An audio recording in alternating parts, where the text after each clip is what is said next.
Hey everyone, this amazing ESO Network show is brought to you by our fine sponsor, Amazon.com. Please remember to shop Amazon for all your geeky needs, no matter what time of the year it is. All you need to do is go to esopodcast.com/ESO Amazon, or click on the Amazon banner on the ESO Network webpage to go to our e-store. It's the best way to shop and the best way to support this program, and it doesn't cost you anything extra. Okay, that's enough of me babbling for now. Now on with your regular scheduled show. Hey, Kevin. Hey, Cornflake. So we host the Flopcast. We cover nerd and geek subjects of all types, but this is sort of a sillier, goofier side of geekdom, I'd say. We love to talk about music, especially funny music. We talk about comic books, conventions, Saturday morning cartoons. Oh yeah. I'd say if you're going to put the Flopcast in Brady Bunch terms, we're like the cousin Oliver of podcasting. And we do a ridiculous new Flopcast episode every week. What is wrong with us? We really have nothing else to do. We're part of the Earth Station 1 podcast network. And you can find us at flopcast.net. When I was a child, my planet Krypton was dying. I was sent to Earth to protect my cousin. But my pod got knocked off course, and by the time I got here, my cousin had already grown up and become Superman. I hid who I really was until one day when an accident forced me to reveal myself to the world. To most people, I'm a reporter at Catco Worldwide Media. But in secret, I work with my adoptive sister for the DEO to protect my city from alien life and anyone else that means to cause it harm. I am Supergirl. Hello and welcome again to the Monster Sci-Fi Show podcast. I am your host, The Monster. As promised, I'm going to give you not just one season finale review, not just two season finale reviews, but three season finale reviews of Supergirl, The Flash, and Arrow. So yes, all three will be done in this one podcast. So unlike in the past in which I had 7 season finales for different shows, because everything's all scattered, I'm just doing the 3 for the CW. So again, Supergirl will be the first one that I'm going to review, so I'm going to pause this podcast. I'm going to play you a clip from the recap that they do in the beginning, and then I'll come back and give you my review of the last episode, as well as the whole season of Supergirl Season 2. This season on Supergirl. Up, up. In a way, my name is McGann Moores. I'm the last daughter of Mars. You're a white Martian? I wanted to be your friend. You are my friend. I'm going back to Mars. Goodbye, Miss Martian. So our mystery alien is from Daxam. It's a sister world of Krypton. My name's Monel. Daxam is still there, but it's a wasteland. I want to be a superhero. I want to help you keep the world spinning. I've never felt like this about anyone. Cara and I are dating. Yes, it's awesome. These are my parents, Queen Rhea and King Largand of Daxam. And I'm done being your prince. Krypton's taken everything from me. We will move on. We won't. You betrayed me, my love. Thanks for stopping by, Mom. Welcome to New Daxam. It's Cat Grant. I've been away for a while, but I'm back. You really thought you'd won. Alright, so the last episode of Supergirl is referred to as Nevertheless She Persisted. So, in the previous episode, we saw Superman and Supergirl together, but it looks like Superman was under control. And basically, right off the bat, they started fighting and going toe-to-toe. Now, it wasn't as massive with the destruction like you would have seen in Man of Steel, because of the fact that you just don't have that kind of budget. But nonetheless, it was really interesting in how they were able to continue this battle going on from the ship to over the city and into different places throughout the whole city, and the two of them just going toe to toe. Now, one of the questions that I had in my mind is like, is she going to kick Superman's ass? Because normally Superman will be much stronger, but in this episode she was actually able to defeat Superman. So my question was, could it have been because he was under the silver kryptonite spell? And he does address it, because later on, as the two of them are in the Fortress of Solitude, she goes to Clark and makes sure that he's okay. And it's like, you were under this spell or under the control of the silver kryptonite. And of course, his response, well, that's something new, which is exactly what I said. I've never heard of silver kryptonite, but apparently there it is. So on this world, I will say it's fine that Supergirl won.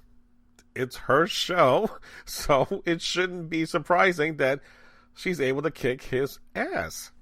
So I'm okay with that. But what I think was a lot more funnier is that as they head back to the DEO, both Supergirl and Superman, Winn is there, and he is just, in awe of Superman. And it's like, I'm sure you don't probably remember me, but then Superman is like, oh yeah, I know who you are, blah blah blah. Winn, and really super smart guy. And then as he turns his gaze, Winn is just like, I love you, which I had a major coughing fit when he said that, which I'm like, that's hysterical, and I would have done the exact same thing. But again, a lot of good action, and the humor just came out of nowhere. But I'm just like, I'm glad they put that in there, because for the most part it's been kind of dry with the humor and the action, but this first 5 minutes, wow, I was super impressed for Supergirl. No. But nonetheless, what I find interesting is that as the story continues, we have Lena Luthor and her mom having a device that Lex had created to get rid of Superman, in which it was some kind of device in which he was going to, I guess, seed the atmosphere with kryptonite, and that would have essentially got rid of Superman. But because that never happened, Lena was able to readjust that device to seed the atmosphere with lead. And that would have been harmful to the Daxamite. So everyone who was a Daxamite, including Mon-El, would have had to leave the planet. But that is only, again, in the context of the story, going to be used if Supergirl could not defeat Queen Rhea. Now, my question, and this is a little confusing to me, because never have I seen, other than Mon-El, anyone as a Daxamite having any kind of physical superpowers while they're on Earth. They weren't. They're primarily going to be in the spaceships. And Rhea does come down to Earth every once in a while, but never have I once felt that she had superpowers. So when that, before they cut to commercial, they give, I guess their final agreement saying that if you win, Supergirl, I will leave, and vice versa. And then they somehow give some kind of weird superhero dab to acknowledge each other before they go into attacking each other. But then both of them are leaping. Supergirl, I understand, but Rhea, again, I've never seen her have any kind of super abilities. Yes, she killed her husband and blamed the fact that he killed himself and lied to Mon-El, but that's besides the point. So, up to that point, all right, fine. Let's just see how this all plays out. The other thing that I find kind of weird was that Cat Grant is in the story. She's back at her magazine, taking over, and there's no Jimmy anywhere. Other than the fact that she knows that Jimmy is the Guardian, we haven't seen Guardian at all in this episode. So I'm just kind of curious to what will happen to him and his role in the future. If, again, he's going to be back as just a photographer, or is he going to quit, this magazine that Cat Grant is now back in power. All right, so we have now the actual fight between Rhea and Supergirl. And apparently she has super strength. Again, I had no idea that this was actually happening, but there it is. So two of them are going at it, and both are taking pretty good hits left and right. And then as the fighting continued, Kara really nails Rhea, and then you see her bleed something green. So what had happened was that because of the explosion of Krypton falling onto Daxam, that basically became part of her bloodstream. So as she bleeds, it's basically kryptonite, which I'm like, all right, fine, I'll go along with that. So at least there's a way that Rhea could definitely defeat Supergirl now because of the kryptonite blood. But then Supergirl had the remote to activate that device in which it was going to seed the atmosphere with lead. So that's what actually did happen. But during the fighting, Rhea had allowed her ships to start attacking the city.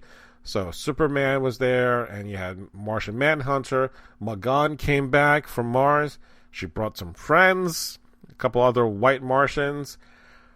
But then by the time they all started to kind of really get into the thick of things, the fighting was over because of that device in the atmosphere, seeding everything with lead. So Rhea's dead, and then Mon-El has to leave. Basically, he is able to still survive because of his exposure to the sun that we have here on Earth, but he has to leave, basically. So he has his, I guess, the original ship that he came in since the very beginning of this episode. But one of the questions I had was that, where are the Dominators? We saw that already in the couple episodes after the big crossover episodes, again with the heroes versus aliens. But I thought they were coming back into a bigger role towards the end of this. So that's where at this point I'm just, okay, am I the only one that remembers this? But hey, I'm being nitpicky here, but that's okay. Alright, so as the episode is winding down, basically Superman has his words with Supergirl, just saying that, you had a lot more strength than I would have done, meaning if Lois and the world were in jeopardy, I wouldn't have chosen the world over Lois. So, again, I'm re-acknowledging the fact that Supergirl is a little bit more superior in some regards than Superman is. So I thought that was kind of a nice touch. And then, of course, we get her sister coming in, saying that how proud she is. And then she has another moment with Cat Grant. And it seems from this point on that she is going to be staying on. But again, nothing with Jimmy anywhere. So who knows what happens with that. So there is something which she hears as a fire going on in one of the news reports. So she kind of makes an excuse to leave. So Cat says something to the effect, go get her. Go get them, Superman. Supergirl, sorry. Go get her. Go help them, Supergirl. Something to that effect. So it's apparent that she knows who she is. And that's fine. I'm cool with that. But again, as to what extent Cat Grant's going to be playing in Season 3, I don't know. Or Jimmy, for that matter. Again, nothing was addressed. We'll see what happens. So as the episode, again, almost to a draw. Again, as the episode is coming to a close, we see Mon-El in space. And there's some kind of, I guess, not necessarily a black hole, but some kind of dimensional portal opening up in which his ship is getting sucked in, and that's it. He was trying to maneuver, but it was too strong, so he's lost. So it looks similar to what happened with the original delay in which Supergirl was, as a young girl, supposed to follow the young Kal-El, but her ship was, again, into the same portal. So it kind of looked like that. So we'll see what happens if this is what's happening to Mon-El for next season. the other thing is that they cut to a flashback 35 years ago in which Krypton, right before it exploded, you see the exact same scene play out with Kara and Kal-El flying into space. And then there seems to be another house that also is launching another survivor of the Krypton explosion. But it seems a little bit darker, more quote-unquote evil looking, because they're all in black and red. I'm like, a little too much on the nose. So there was something to the effect of saying, you know, will it survive? Whatever that it is supposedly some kind of child. It will survive on Earth for whatever reason, but we don't know what it is other than a small being. It could be a child. I doubt it's going to be General Zod. I don't think it's going to be Doomsday. That doesn't make any sense. So whatever that child is going to be growing up, we'll see what happens. I don't want to say it's Bizarro because it doesn't make sense either, considering they came from Krypton. But again, we'll see what happens. But one of the nice shots that I really liked was as Supergirl is flying through the air in super slow motion. The cape is billowing beautifully and her hair is majestic. It's really done in slow-mo, and I'm just like, wow, that's basically cinema quality shooting right there. I love that shot of her. So, in a nutshell, it was an okay episode after all that. It started off great. It kind of ended like, yeah, okay, so you're setting up some more stuff for next season. And that's fine, and I'm okay with that. But honestly, one of the things that I felt that was missing is like, and I thought this was how things were going to be playing out, was that Mon-El, in which the Dominators were kind of like bowing down to him, and that reveal, again, after Heroes versus Aliens, that they would be playing a different role, and that Mon-El would be the one that would be fighting Supergirl. How that came to be, I don't know, but that's what I was kind of figuring out in my head what was going to happen. But it didn't. So, overall, was it a great episode? I mean, was it a great season for season 2? Well, we did lose Cat Grant for a while, and she came back. I thought she was a little too much in the previous episode, kind of standing up to Rhea, which I thought was like, it's a little bit hokey, but whatever. I like Cat Grant. I just thought it was just a little too much.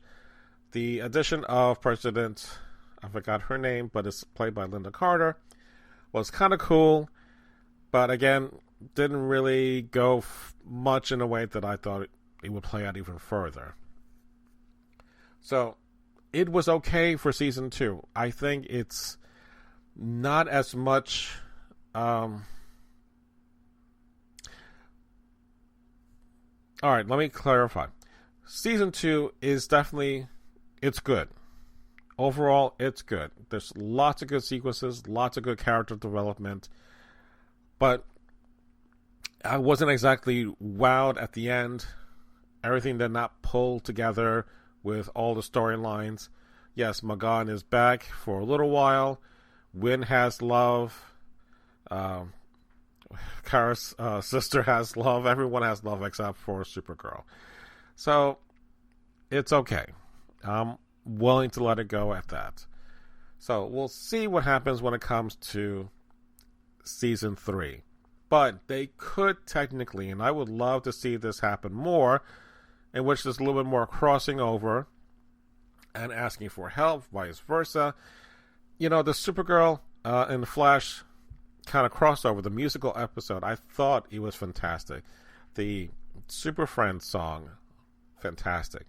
One of the highlights of that, aside from the Hero versus Aliens crossover, which that episode never had anything other than, oh, at the end of the episode, here's Vibe and Flash coming in saying, we need your help. But that episode really didn't do anything, so I was really kind of pissed that you said a 4-night episode crossover and That first night didn't do much. So, if I was concerned about this show coming to the CW from CBS, quality-wise, I think it was still on par. There was nothing really noticeably different other than, again, Cat Grant not being there. And we have Snapper Carr, who was the head news reporter / editor for the magazine, I guess. So it was interesting, and I know Snapper Carr as a DC character, so it was kind of fine. But now that, again, Cat Grant's coming back, are you going to bring him back as an additional character, since the show is starting to become kind of heavy with characters? I think, if I remember correctly, something to the rumors to the fact that someone is not coming back next season as a series regular. So I don't know if that's Cat, the actor playing Snapper Carr, or it could be Jimmy himself, but I have to do some research to find out. So let me take a break. I'm going to come back and talk about the last episode of The Flash. This season on The Flash, I went back in time and created an alternate timeline, a whole new existence. I created Flashpoint and changed everything. Who are you? Avatar, the god of speed. You said that I trapped you in the future. Where? The only place that could hold me, the Speed Force. Paris West. Will you marry me? Dr. Brand invents the technology that traps Avatar in the Speed Force. Good luck with that. We don't want to fight you. We're your friends, your family. Caitlin, I love you. I never loved any of you. Caitlin's where he was Avatar. Caitlin is dead. Not to me. I know who you are. I am the future Flash. When I have control of all of time, it will be you who is abandoned and forgotten. And I only need for Iris to die so that you are driven so far into the dark that I can be born. I'm gonna stop you. It didn't work. You lose, Barry.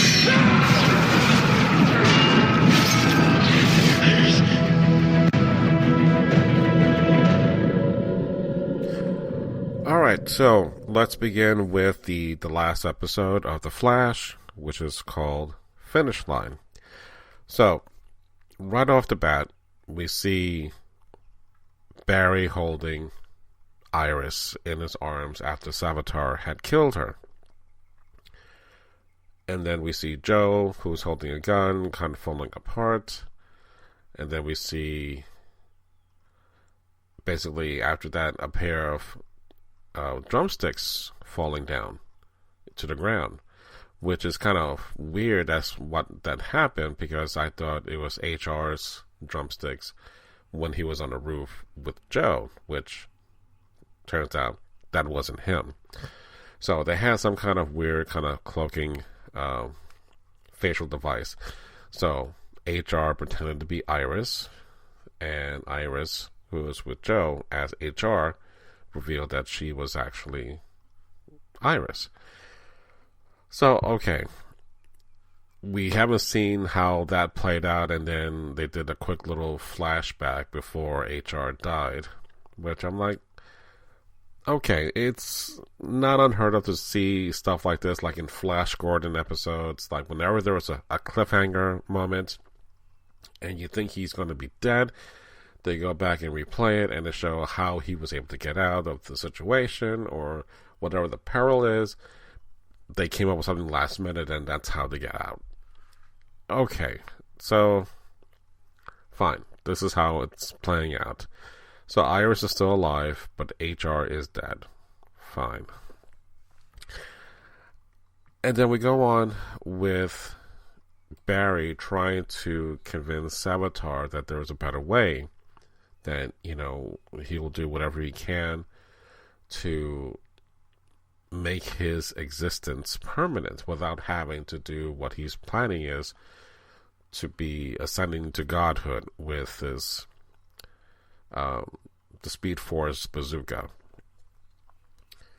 Well, when that doesn't work, you know, he captures Cisco and makes Cisco work on the device to make it work so that he doesn't necessarily become a god, but he is sprinkled throughout time in every moment, in every place, so that there's no way that the Speed Force, or the Speed Wraith, whatever you want to call it, is unable to reach him, and hence the paradox will never be able to erase him out of the timeline since the beginning of time, basically.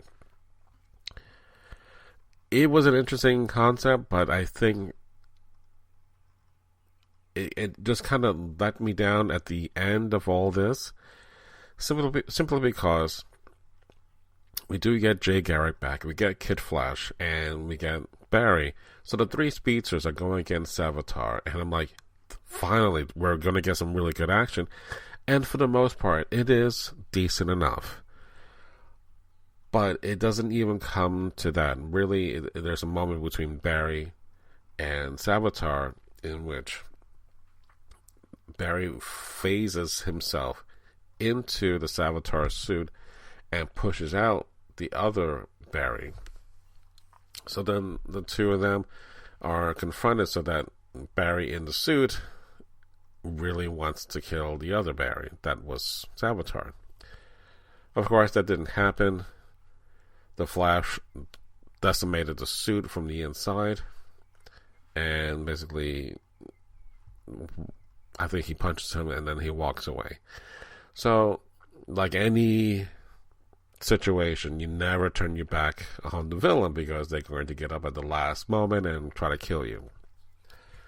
And then all of a sudden, Iris shoots Barry, the Savitar character, in the back. When the hell does she carry a piece? I would expect Joe, but not her. Whatever. Okay. So, once that's over, everyone is at peace, so to speak, and Savitar is decimated. Then all hell is breaking loose. So basically, the Speed Force needs to have someone occupy and be within the Speed Force. And Barry realizes that because of what he has done with the Flashpoint Paradox, that he is the one that has to be in that void. So he says his goodbyes to everyone, and off he goes, and that's it. That's how the season ends. Except, it wasn't that great. So, as much as I love The Flash, and I think this might have been maybe probably one of the weaker villains. I mean, it was an interesting concept that he was a time remnant of his former self, that he just wants to exist. You could almost do without the whole emo Flash slash evil Kirk, now evil Barry moments. So, for the most part, I think Season 3, again, like Supergirl in Season 2, lots of great moments. I mean, we get to see Grodd again. We see them crossing over the multiverse a lot. We have a lot more of the classic age Flash, which is Barry's dad that was killed, but we still get him as a Golden Age Flash. So, there's lots of great stuff that happened in this season, and I think this whole Savitar thing just was stretched way too much throughout the whole season. And considering that we didn't even know who he was until I think maybe the last 3 or 4 episodes before the season ended, which normally, I'm okay with, but and I think they are going to go in a different direction next season by not having another villain who is a speedster, because again, we've had it before in the last 2, and I'm okay with that. So again, overall, the highlight, the Heroes versus Aliens crossover, fantastic. The crossover with Supergirl and The Flash, the musical number, I loved it. So they took some interesting creative chances, but I just think by the time you focus back on the series, it just lost a lot of energy from that point on. So I think that if we do these type of big shows, I would have been more satisfied with this being the season finale of these shows, meaning Supergirl and The Flash. If the Heroes versus Aliens was that major crossover, let that be the finale. So this way it really ties things together.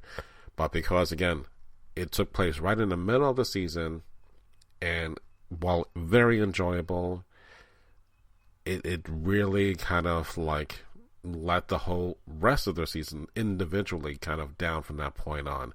So I think if we do more crossovers, that has to be considered not to go so big, but do smaller stories, and we'll see if that ever happens. But again, we're going to get another season of The Flash, so there's not an issue. I just think, again, it didn't really pay off as a wow moment. Not like in season 1, where we see at the end, where we see Thawne, the Reverse Flash, get sucked into the Speed Force, and popped out a helmet, which is the Golden Age Flash helmet. So those are the kind of nuggets that I really love. And it, again, doesn't have to be very big, but it's really those moments that just like, wow, I'm a fan and I understand the significance of like that helmet. So again, it was okay. It was quick, but it didn't really, for me, end on a high note. It was fine.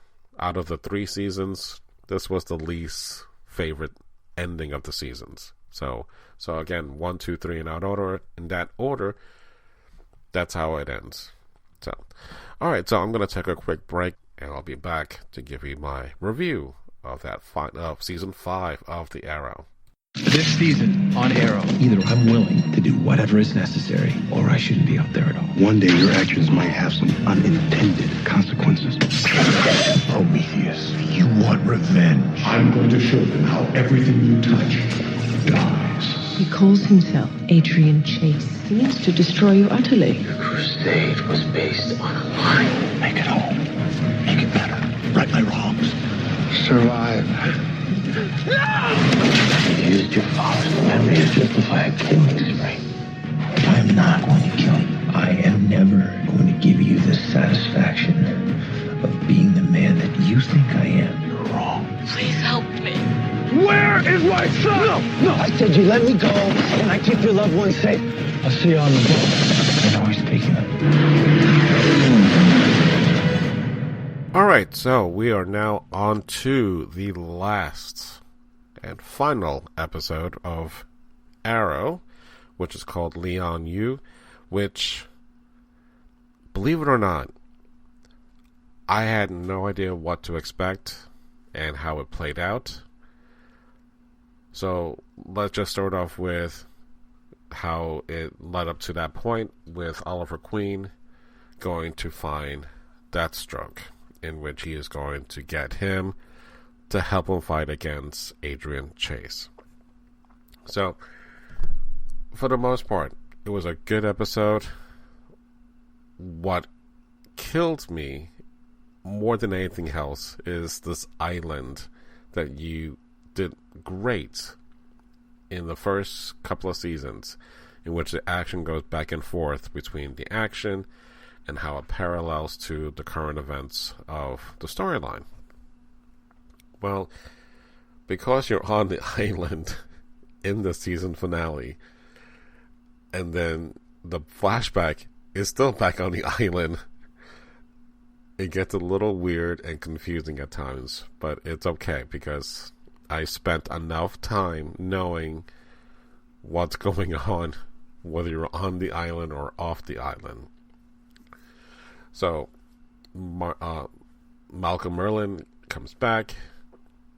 We have Captain Boomerang, which I don't remember him being at all in the season, or at all basically in Arrow. But again, I could be just... Again, it's been a long run. So Adrian Chase has kidnapped everyone, including William's mother, which is Arrow's Oliver's son. So, I still did not understand what was the end point, other than Adrian wanted Oliver to kill him, and to prove that he has always been this killer. But whatever the case is. So it comes down to, basically at the end, the two of them fighting on a boat that Adrian is leaving. And on that boat is William, which he lied about that he had killed him. But again, Oliver knew exactly what he was wanting to do, was that with his lies, hopefully he will manipulate him to kill Adrian. But on this boat, it came down to a kind of final moment, because he actually had William on the boat and it was holding him captive. So the whole island was rigged with not just one C4, which is an explosive, but tons of C4 all over the island. So it was rigged to be set off, provided that Adrian Chase was killed. So it's a dead man switch. So if you know that, if the person who is attached to that device dies, that is the trigger for all the devices to set off the explosives. So as Adrian was holding on to William, he was telling Oliver, you have a choice. You can either save William or save everyone on the island. So Oliver was hesitant as to what he was going to do, and basically winds up shooting Adrian in the leg. So he was able to get William away until, again, another situation where Adrian is still talking to him and basically says, I don't know, what does he say? Because it's just, again, it's not clear. He just wants him to know what is the type of killer he is by making him kill him, but he doesn't do it. So Adrian takes it upon himself and kills himself. And with that, you hear explosions on the island. And basically, you cut back and you see the whole island up in smoke, which is fantastic. I was just left in awe. So, talk about leaving things on a cliffhanger. That's a cliffhanger moment, and a really good one. So, the only thing that was weird with the whole thing is that, as in the flashback sequence, and when we see the ending of Oliver leaving the island, which is literally the beginning of the series of him leaving the island, and how he gets there, he has to put on the Arrow costume, he puts on a wig, he puts on a beard, he puts on more dirt on himself, and then he gets the arrow and he sets off the bonfire, and that's how the fisherman boats are able to get him. But why would he have to put on the costume if he was on this island at the very beginning of the series and he just let his hair grow out? It made no sense why that all came to be. So that was the one moment I'm like, wow, you spent 5 years telling interesting stories about the whole island situation, and in this last episode, it's just him putting on yet another wig with a beard, the Arrow costume. Alright, fine. It's done. So, from this point on, it's done. No more island. So, if there's a bright spot, that's it. So, that's all I can say about that. Now, overall, if I look at Season 5, is it better than the last couple of seasons? It's a bit better, but the problem lies is that with Season 3, when they had the Ra's al Ghul, it kind of floundered a bit between the current story of him becoming Ra's al Ghul versus the backstory of the island. And then we had Damien Dark last year. And then this year we had... this year we had Adrian Chase. So, villain-wise, it was interesting, but I really did not understand where this was going with that character, since you didn't know who he was. You didn't really know his motivation other than to tear down Oliver throughout the whole season, to take away his team, to break him literally. But I still don't understand the connection. Did Oliver kill his father, and that is the reason why he is trying to get back at him? I don't know. And we may never know, and that might be a good thing. But again, if you look at the Heroes versus Aliens, the 100th episode of Arrow, which was part of that 4-night series, that was emotionally fantastic. It was a great, great episode. So even though it was not really set in reality because they were captured and they were living in this kind of dreamlike state in which the aliens were trying to discover who they are or whatever it is, it was a great episode. So we never, ever, ever get back to that point where emotionally we're really connected to these characters. We're kind of along for the ride, but we're just never connected back like we did with episode 100. So, we'll see whatever happens with season 6, but from what I gathered is that we're still going to have to deal with the island, but in a different way. And it's not going to be flashbacks.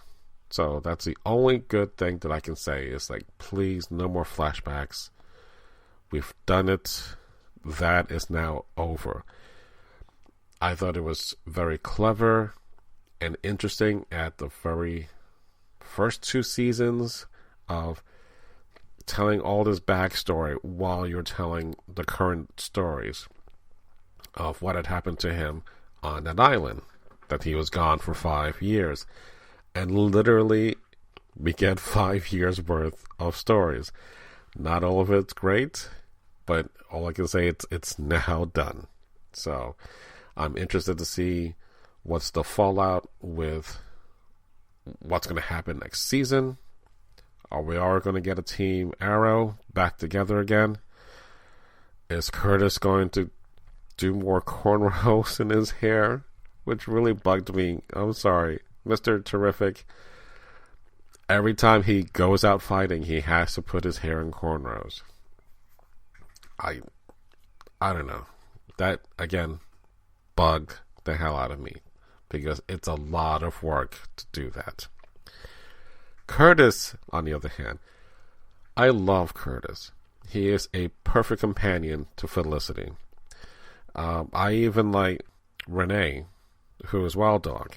So, Wild Dog, I didn't like. But then you tell his backstory. That was fantastic. We also get Dinah Drake, who is now taking over the mantle for the Black Canary. She's interesting. Good. I have no problems with her. So, the only weird one out of the mix was Artemis, who I guess was turned by Adrian Chase, but I don't know whatever happened to her other than she was part of his crew, and then did she get blown up like everybody else? So I don't know. That was one of the weakest link of the story. Of course, Ragman left the show a couple of episodes ago, so I thought maybe his powers came back and he can help out. No, he's not coming back. At least he didn't come back for this. So, or maybe he did. Maybe he wrapped everybody in the bandages because he was able to wrap himself over this nuclear bomb and basically absorb the radiation and the fallout. So, if that's what stopped his powers, maybe he was able to be restored and he came back to the island and then wrapped everybody up and that everyone's okay. That's a wild speculation, but nonetheless, anything is possible. We'll see what happens. Looks like if Felicity does survive, which I'm sure she will, we are going to get some kind of Oliver and then Felicity romance back, which it wasn't too bad. I kind of missed it. We'll see whatever happens for next year. Is Malcolm Merlyn finally dead? Because he took his place over Thea to the landmine that she was on. So you do hear an explosion, but we never see the aftermath, which is always like, again, if you go back like 5 minutes before, he was able to somehow get out of that situation.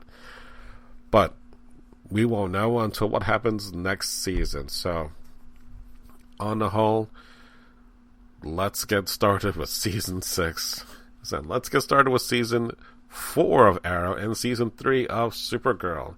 So I'm happy that all of this has happened finally, because now I can move on to other things, because it's been a very busy last couple of weeks trying to keep up with work and trying to do podcasts at the same time. But this was a welcome relief since I did this over Memorial Weekend. So it was a nice break, not having to work, having to just relax and just watch TV. It was fun. And that's all that I care about, is just having fun. So, on that note, this podcast is now finally over. So, you liked the show? You have any comments about what I talked about? Please email me at monsterscifishow@gmail.com. You can find me on the various social networks. So, again, thank you very much for listening to the Monster Sci-Fi Show. Sci-fi from a certain point of view. Good night.